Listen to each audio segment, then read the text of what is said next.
राधेश्याम रामायण के रचयिता व प्रकांड विद्वान पंडित राधेश्याम कथावाचक जयंती समारोह का शुभारंभ फ्यूचर कॉलेज के सभागार में गुरुवार शाम को हुआ। पंडित राधेश्याम कथावाचक की 160वीं जयंती के मौके पर 2 दिवसीय जयंती समारोह का आयोजन किया जा रहा है। कार्यक्रम के मुख्य अतिथि बरेली रेंज के आईजी रमेश शर्मा ने कार्यक्रम को संबोधित किया। उन्होंने पंडित राधेश्याम कथावाचक के बारे में चर्चा करते हुए काफी कुछ कहा। उन्होंने पंडित राधेश्याम कथावाचक स्मृति समारोह के आयोजन के लिए पूर्व कमिश्नर वीरेंद्र सिंह के प्रयासों को सराहा। समारोह को संबोधित करते हुए आईजी रमेश शर्मा और क्या बोले आप खुद सुनिए।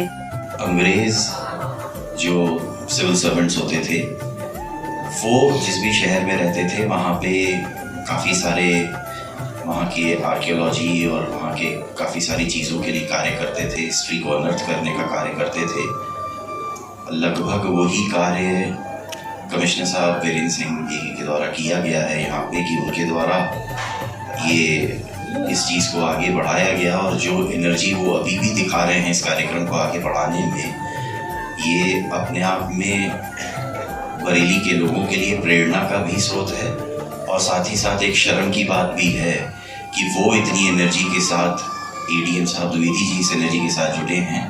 और हम जो सब बरेली में हैं मौजूद उपस्थित हैं उनको जिस एनर्जी के साथ और जिस संख्या के साथ जुड़ना चाहिए वो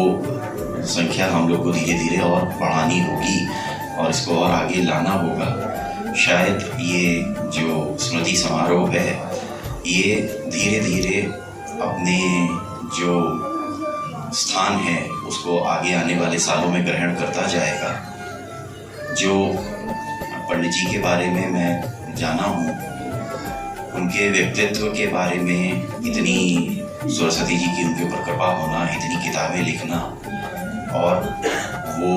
एक वर्ल्ड लेवल की एंटिटी थे, एक वर्ल्ड लेवल के व्यक्ति थे, तो उनके बारे में जानना हम सभी के लिए उत्सुकता का विषय है। और प्रेस के जो बंधु यहाँ पे उपस्थित हैं उन सभी से मेरा अनुरोध रहेगा कि अगर इस पे इन 3 दिवस में हम जितने ज़्यादा आर्टिकल्स कैरी कर पाएंगे या जितने अच्छे ढंग से इसकी हम कवरेज कर पाएंगे तो मेरी तरीके से अनभिज्ञ लोग जितने हैं एटलीस्ट उनको भी जो यहाँ के गणमान्य व्यक्ति जो आज उपस्थित हैं वो जो एक एफर्ट कर रहे हैं उस एफर्ट को एक सार्थकता और मिलेगी। आप लोग की एनर्जी भी उसमें जुड़ेगी कि लोग बाग इसके बारे में और जाने। बरेली के बारे में जितना मैं जाना हूँ उसमें एक नई चीज़ जुड़ गई है। मेरे जो भी अभी तक की थोड़ी बहुत जानकारी बरेली को लेके थी या जिसको मैं ढूंढ रहा था, इसको खाली मैं अभी तक पांचाल नगरी या नॉर्थ पांचाल के रूप में जाना था, जो हिस्सा द्रोणाचार्य ने द्रुपद से जीता था। और द्रोणाचार्य जब द्रुपद से जीते थे तो गंगा के इस पार के इलाके को वो पांचाल में अपने हिस्से में जीत के ले आए थे, पांडवों और कौरवों को अपनी गुरु दक्षिणा के हिस्से में लेकर। फिर पांचाल नगरी आगे बढ़ते बढ़ते कठेरिया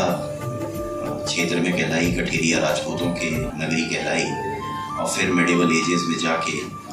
ये पूरे का पूरा क्षेत्र इतना बैकवर्ड उसमें गया कि यहाँ पे मेडिवल रीजन्स में ये पूरा क्षेत्र बदायूं के अधीन था और इसमें बहुत ज़्यादा जो सांस्कृतिक रूप से प्रगति होनी थी वो बीच में चली गई। रोहिलखंड या जो रोहिलखंड क्षेत्र है वो रोहिल्लों के प्रति था। मैं इस ज़िले के बारे में डिस्कवर करने में लगा हुआ हूँ, I am just trying to find out things. इसी क्रम में ढूंढते ढूंढते मुझे पता चला कि ब्रिटिशर्स जब इस पे कब्जा करने का प्रयास कर रहे थे तो एक बार वो फतेहगंज पूर्वी की तरफ से हारे और एक बार फतेहगंज पश्चिमी की तरफ से हारे। इसलिए ये दोनों फतेहगंज जो हैं वो फतह सेलिब्रेट करने के लिए बनाई गई और दोनों फतह जो सेलिब्रेट की गई वहाँ विक्ट्री टावर्स बनाए गए और उन विक्ट्री टावर्स को लोकेट करने की प्रयास मैं अभी कर रहा हूँ कि वो विक्ट्री टावर्स हैं कहाँ पर और फतेहगंज पूर्वी और फतेहगंज पश्चिमी में वो कहीं होने चाहिए। बट इस पीरियड में कोई इतना बड़ा व्यक्तित्व भी था जो इस रिटन पार्ट ऑफ गेजेटियर्स या written part of our books में से मिसिंग है। जो व्यक्ति खुद इतनी किताबों का सृजन किया, इतनी उसने क्रिएटिविटी इतना सृजन किया, वो खुद कैसे मिस हो गया इस part of whatever written history we have in form of books और इन फॉर्म ऑफ गेजेटियर, ये एक बहुत बड़ा सरप्राइज का विषय है। वॉट एवर थोड़ा बहुत ज्ञान या जो भी अल्प ज्ञान मेरे पास है, वो ऐसा मुझे लगता है कि ब्रिटिशर्स ने चाहे अपने क्रॉनिकल्स, अपने मेमोइर्स और अपने गेजेटियर्स में जो भी रिड्यूस किया, वो चीज़ें रिड्यूस की जिसमें वो अपने आप को बहुत ग्लोरीफाई करते रहे और सामने वाले को बारबेरियन प्रूव करते रहे या सामने वाले को कल्चरली बहुत नीचा दिखाते रहे। ऐसा मेरा अल्प ज्ञान है। हो सकता है कि मैं गलत हूँ, पूरी तरह मैं ठीक ना हूँ, पर ये सब चीज़ें, इन चीज़ों को ढूंढते ढूंढते मुझे ऐसा लगने लगा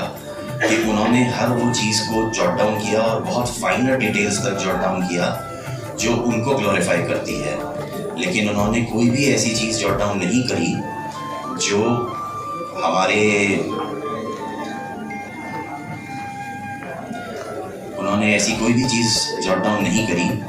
जो हमारे कल्चर को बहुत ज़्यादा ऊपर उठाती हो या उनको कहीं से कम ग्लोरीफाई करती हो। ऐसे में जो कमिश्नर साहब आदरणीय वीके सिंह साहब कार्य कर रहे हैं, इसमें उनके कार्य जो हैं वो ये मिसिंग लिंक्स को और इन पार्ट्स को पूरा कर सकते हैं। बरेली के लोग जो हैं वो अपने प्राउडली अपने शहर के बारे में जान सकते हैं और जो इस पीरियड के हिस्से में एक डार्कनेस है, उस पीरियड को वापस जो स्थान प्राप्त होना चाहिए वो हो सकता है। मैं ईश्वर से प्रार्थना करूंगा कि वो अपना आशीर्वाद कमिश्नर साहब वीके सिंह साहब पे बना के रखें कि वो इस तरह के प्रयासों में जिस सफलता तक पहुंचने के हकदार हैं, वो उस सफलता तक जरूर पहुँचें और पंडित राधेश्याम कथावाचक जी को और बरेली को विशेषकर जो वो स्थान डिजर्व करता है, वहाँ तक पहुँचाने में जो उन्होंने अपनी इच्छा शक्ति और अपना सामर्थ्य दिखाया है, ईश्वर उन पर अपना आशीर्वाद बनाए कि वो सफलता के सबसे ऊंचे आयाम तक पहुँचें और जो ब्रिटिश ऑफिसर्स कार्य करते रहे हैं, उसी प्रकार से वो भी अपने कार्य में अपने नाम को भी यहाँ पर एक तरीके से अमृत प्रदान करके जाएं, ऐसी मेरी प्रार्थना है।